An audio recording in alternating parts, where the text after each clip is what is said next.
Slowed ದೇವರ ಅತಿ ಪರಿಶುದ್ಧ ನಾಮಕ್ಕೆ ಸ್ತೋತ್ರವಾಗಲಿ. ಮತ್ತೊಂದು ದಿನವನ್ನು ಕಾಣುವಂತೆ ದೇವರು ನಮಗೆ ಕೃಪೆ ಮಾಡಿದ್ದಕ್ಕಾಗಿ ದೇವರಿಗೆ ಸ್ತೋತ್ರ.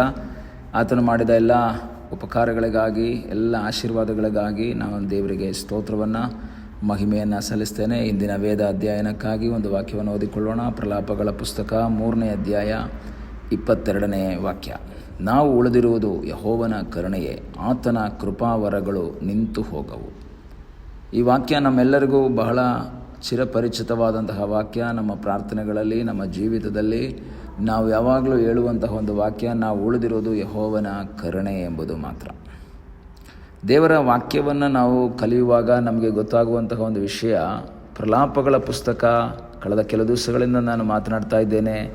ಯೆರೆಮ್ಯನ ಪ್ರಲಾಪಗಳು ಅಥವಾ ಯೆರೆಮ್ಯನು ಕಣ್ಣೀರಾಕಿ ದೇವರ ಸನ್ನಿಧಾನದಲ್ಲಿ ಪ್ರಾರ್ಥನೆ ಮಾಡ್ತಾ ಇರುವಂತಹ ಒಂದು ಅನುಭವವನ್ನು ನಾವು ಇದರಲ್ಲಿ ನೋಡಬಹುದು. ಅಲ್ಲಿ ಆತನು ಹೇಳ್ತಾನೆ, ನಾವು ಉಳಿದಿರುವುದು ಯೆಹೋವನ ಕರುಣೆಯಿಂದ ಮಾತ್ರ. ನಾವು ಸಾಧಾರಣವಾಗಿ ನಮ್ಮ ಜೀವಿತದ ಅನುಭವಗಳಿಗೆ ನಾವಿದನ್ನು ಕಂಪೇರ್ ಮಾಡಿಕೊಂಡು ನಾವು ನೋಡ್ತೀವಿ. ಯಾಕೆ? ದೇವರು ನಮ್ಮ ಜೊತೆಯಲ್ಲಿದ್ದಾನೆ, ದೇವರು ನಮಗೆ ಸಹಾಯಕನಾಗಿ ನಿಂತಿದ್ದಾನೆ ಎಂಬುದಾಗಿ ಯೆರೆಮ್ಯನು ಹೇಳ್ತಾ ಇದ್ದಾನೆ.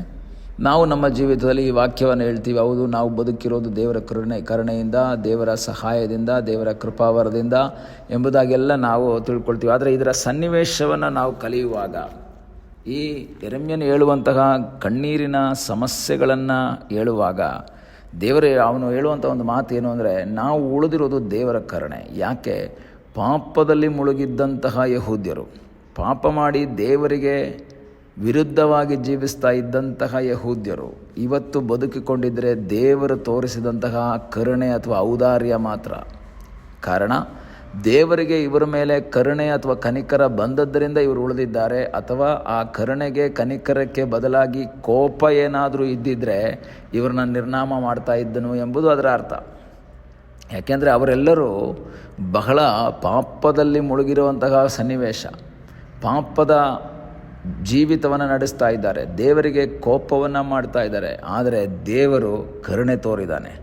ದೇವರು ಆ ಶಿಕ್ಷೆಯನ್ನು ಕೊಡದೆ ಸುಮ್ಮನೆ ಇದ್ದಾನೆ. ಯಾಕೆಂದರೆ ದೇವರು ರೌದ್ರವಾಗಿದ್ದಾನೆ. ಇವರ ಒಂದು ಪಾಪವನ್ನು ನೋಡಿ, ಇವರ ತಪ್ಪುಗಳನ್ನು ನೋಡಿ, ಯಾಕಂದರೆ 3ನೇ ಅಧ್ಯಾಯ 1ನೇ ವಾಕ್ಯ ನಾವು ನೋಡ್ತೀವಿ, ಯೆಹೋವನ ರೌದ್ರ ದಂಡದ ಪೆಟ್ಟನ್ನು ತಿಂದವನು ನಾನೇ. ನೋಡಿ, ಯೆಹೋವನು ರೌದ್ರವಾಗಿದ್ದಾನೆ. ಈ ಇಸ್ರಾಯೇಲ್ ಮಕ್ಕಳ ಅಥವಾ ಯಹೂದ್ಯರ ಜೀವಿತವನ್ನು ನೋಡಿದ್ರೆ ಅವರೆಲ್ಲರೂ ದೇವರಿಗೆ ವಿರುದ್ಧವಾಗಿ ಜೀವಿಸ್ತಾ ಇದ್ದಾರೆ, ಪಾಪದಲ್ಲಿ ಜೀವಿಸ್ತಾ ಇದ್ದಾರೆ. ಆದರೂ ಸಹ ದೇವರು ಏನು ಮಾಡಿದ್ದಾರೆ? ಅವರನ್ನು ಉಳಿಸಿದ್ದಾರೆ, ದೇವರವ್ರನ್ನ ರಕ್ಷಿಸಿದ್ದಾರೆ. ದೇವರವರನ್ನು ಶಿಕ್ಷೆ ಕೊಟ್ಟು ಸಾಯಿಸಿಲ್ಲ. ಅದು ದೇವರ ಕರುಣೆ. ಪ್ರಿಯ ದೇವರ ಮಕ್ಕಳೇ, ನಿಮ್ಮ ಜೀವಿತದಲ್ಲಿ ನಾವು ಮಾಡಿದಂಥ ಎಷ್ಟೋ ತಪ್ಪುಗಳ ಆ ಒಂದು ಆಧಾರದಲ್ಲಿ ನಮಗೆ ಶಿಕ್ಷೆ ಕೊಡಬಹುದಾಗಿದ್ದರೆ ನಾವು ಉಳಿತಿರಲಿಲ್ಲ, ನಾವು ಈ ಲೋಕದಲ್ಲಿ ಉಳಿತಾನೇ ಇರಲಿಲ್ಲ. ಆದರೆ ದೇವರ ವಾಕ್ಯ ಹೇಳ್ತದೆ, ಇದು ನಮ್ಮ ಬಲವಾಗಿರಲಿಲ್ಲ, ನಮ್ಮ ಸಾಮರ್ಥ್ಯವಾಗಿರಲಿಲ್ಲ, ನಮ್ಮ ಶಕ್ತಿ ಆಗಿರಲಿಲ್ಲ.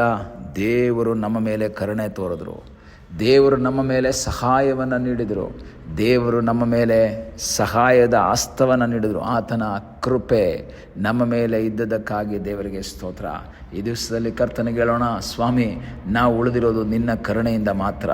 ಯಾಕೆಂದರೆ ನಾನು ಮಾಡಿದಂಥ ತಪ್ಪು, ನಾನು ನಿನ್ನ ವಾಕ್ಯಕ್ಕೆ ವಿಧೇಯನಾಗಿ ಜೀವಿಸದೇ ಇದ್ದಾಗ, ನಾವು ವಾಕ್ಯಕ್ಕನುಸಾರವಾಗಿ ಜೀವಿಸದೇ ಇದ್ದಾಗ, ನಾವು ದೇವರಿಗೆ ವಿರುದ್ಧವಾಗಿ ಜೀವಿಸಿದಾಗಲೂ ಸಹ ನಮ್ಮನ್ನು ಶಿಕ್ಷಿಸದೆ, ನಮ್ಮನ್ನು ರಕ್ಷಿಸಿ, ನಮ್ಮ ಮೇಲೆ ಕರುಣೆ ತೋರಿದಂತಹ ಒಬ್ಬ ದೇವರು, ನಮಗೆ ಒಂದು ಸಹಾಯವನ್ನು ಮಾಡಿದಂತಹ ಒಬ್ಬ ದೇವರು. ನಾವು ಮಲಾಕಿ ಪುಸ್ತಕದಲ್ಲಿ ಒಂದು ವಾಕ್ಯವನ್ನು ಓದ್ತೀವಿ. ಯಾಕೆ ನಾವು ನಮ್ಮ ಪ್ರಾಣ ಹೋಗಲಿಲ್ಲ? 6ನೇ ವಾಕ್ಯ, 3ನೇ ಅಧ್ಯಾಯ 6ನೇ ವಾಕ್ಯ. ಆದರೂ ಯೆಹೋವನಾದ ನಾನು ಮಾರ್ಪಟ್ಟಿಲ್ಲ, ಆದುದರಿಂದ ಯಾಕೋಬ ಸಂತತಿಯವರೇ ನೀವು ನಾಶವಾಗಲಿಲ್ಲ. ಇಲ್ಲೂ ಸಹ ಈ ಮಲಾಕಿ ಪುಸ್ತಕ ದೇವರಿಗೆ ವಿರುದ್ಧವಾಗಿ ಜೀವಿಸುವಂತಹ, ದೇವರಿಗೆ ವಿರುದ್ಧವಾಗಿ ಮಾತಾಡುವಂತಹ ವ್ಯಕ್ತಿಗಳ ಒಂದು ಮಾತುಗಳನ್ನು, ಪ್ರಶ್ನೆಗಳನ್ನು ನಾವು ಇದರಲ್ಲಿ ಕೇಳ್ತೀವಿ. ಆದರೆ ದೇವರ ವಾಕ್ಯ ಹೇಳ್ತದೆ, ಯಾಕೋಬ ಸಂತತಿಯವರೇ ನೀವು ಯಾಕೆ ನಾಶ ಆಗಲಿಲ್ಲ ಗೊತ್ತಾ? ನಾನು ಮಾರ್ಪಟ್ಟಿಲ್ಲ. ಯಾಕೆ ಮಾರ್ಪಟ್ಟಿಲ್ಲ? ನಿಮಗೆ ಶಿಕ್ಷೆ ಕೊಡಬಹುದಾಗಿತ್ತು, ಆದರೆ ಶಿಕ್ಷೆ ಕೊಡೋದಿಲ್ಲ. ನಾನು ದಾವೀದನ ಮನೆತನದವ್ರನ್ನ ಉಳಿಸ್ತೇನೆ ಅಂತ ಒಂದು ಮಾತನ್ನು ಕೊಟ್ಟಿದ್ರೆ ಅದನ್ನು ಮಾರ್ಪಡಿಸುವುದಕ್ಕೆ ನಾನು ಮನುಷ್ಯನಲ್ಲ. ನಾನೊಂದು ವಾಗ್ದಾನ ಕೊಟ್ಟಿದ್ರೆ ಅದನ್ನು ಮಾಡ್ತೀನಿ, ಅದು ನನ್ನ ಕರುಣೆ ಎಂಬುದಾಗಿ ದೇವರು ಹೇಳ್ತಾರೆ. ಈ ದಿವಸಗಳಲ್ಲಿ ಕರ್ತನ ಸನ್ನಿಧಾನದಲ್ಲಿ ಹೇಳೋಣ, ಸ್ವಾಮಿ ನಾವು ಉಳಿದಿರೋದು ನಿನ್ನ ಕರುಣೆಯಿಂದ ಮಾತ್ರ ಸ್ವಾಮಿ. ನಮ್ಮ ದೊಡ್ಡಸ್ತಿಕೆಯಿಂದ, ನಮ್ಮ ಪುಣ್ಯ ಕಾರ್ಯಗಳಿಂದ, ನಾವು ಮಾಡಿದಂಥ ಒಳ್ಳೆಯ ಕಾರ್ಯಗಳಿಂದ ನಾವು ಬದುಕೊಂಡಿಲ್ಲ ದೇವರೇ, ನಿನ್ನ ಕರುಣೆಯಿಂದ ನಾವು ಬದುಕೊಂಡಿದ್ದೇವೆ. ಎಷ್ಟೋ ಸಂದರ್ಭದಲ್ಲಿ ಶಿಕ್ಷೆಗೆ ಆಸ್ಪದವಾಗುವಂತಹ ಎಷ್ಟೋ ಕಾರ್ಯಗಳನ್ನು ನಾವು ಮಾಡಿದ್ವಿ, ಆದರೆ ಅದರ ನಡುವಿನಲ್ಲೂ ನಮ್ಮನ್ನು ರಕ್ಷಿಸಿದ, ಶಿಕ್ಷಿಸದೆ ನಮಗೆ ಸಹಾಯ ಮಾಡಿದ ದೇವರ ಸಹಾಯಕ್ಕಾಗಿ ದೇವರಿಗೆ ಸ್ತೋತ್ರ. ಆ ದೇವರ ಮುಖವನ್ನು ನೋಡೋಣ. ಆ ಯೆರೆಮೀಯನ ಸಂಗಡ ನಾವು ಹೇಳೋಣ, ನಾವು ಉಳಿದಿರೋದು ಯೆಹೋವನ ಕರುಣೆಯಿಂದ ಮಾತ್ರ. ದೇವರ ಕರುಣೆಯಿಂದ ಉಳ್ಕೊಂಡಿದ್ದೇವೆ. ಆತನ ಕೃಪಾವರಗಳು ಅದು ನಿಂತು ಹೋಗುವುದೇ ಇಲ್ಲ. ಆತನ ಕೃಪಾವರಗಳು ನಮ್ಮ ಮೇಲೆ ಕೃಪೆಯನ್ನು ತೋರಿಸಿದಂತಹ ಆತನ ಕೃಪಾವರಗಳು ನಮ್ಮ ಮೇಲಿರುವುದಕ್ಕಾಗಿ ದೇವರಿಗೆ ಸ್ತೋತ್ರ. ಆತನಲ್ಲಿ ಆಶ್ರಯಿಸಿ ಮುಂದೆ ಸಾಗೋಣ. ದೇವರಲ್ಲಿ ನಮ್ಮನ್ನೇ ಒಪ್ಪಿಸಿಕೊಡೋಣ. ಪ್ರಾರ್ಥನೆ ಮಾಡೋಣ. ನಮ್ಮನ್ನು ಬಹಳವಾಗಿ ಪ್ರೀತಿ ಮಾಡುವ ಪರಲೋಕದ ತಂದೆಯಾದ ದೇವರೇ, ಒಳ್ಳೆಯ ಸಮಯಕ್ಕಾಗಿ ನಿನಗೆ ಸ್ತೋತ್ರ. ಮತ್ತೊಂದು ಆವರ್ತಿ ಕರ್ತನೆ, ನಿನ್ನ ಸನ್ನಿಧಾನದಲ್ಲಿ ನಾವು ಸೇರುವಂತೆ ನೀನು ನಮಗೆ ಸಹಾಯ ಮಾಡಿದ್ದಕ್ಕಾಗಿ ಸ್ತೋತ್ರ. ಅಪ್ಪ, ನಾವು ಉಳಿದಿರೋದು ನಮ್ಮ ದೊಡ್ಡಸ್ತಿಕೆಯಿಂದ ಅಲ್ಲ, ನಮ್ಮ ಪುಣ್ಯ ಕ್ರಿಯೆಗಳಿಂದ ಅಲ್ಲ ದೇವರೇ, ನಿನ್ನ ಕರುಣೆಯಿಂದಾಗಿರುವುದಕ್ಕಾಗಿ ಸ್ತೋತ್ರ. ನಿನ್ನ ಕರುಣೆಯಲ್ಲಿ ಆಶ್ರಯಿಸಿ ನಿನ್ನ ವಾಕ್ಯಕ್ಕನುಸಾರವಾಗಿ ಮುಂದಿನ ದಿವಸಗಳಲ್ಲಿ ಜೀವಿಸುವ ಹಾಗೆ ನೀನು ನಮಗೆ ಕೃಪೆ ಮಾಡು ಎಂಬುದಾಗಿ ನಾವು ಪ್ರಾರ್ಥಿಸ್ತೇವೆ.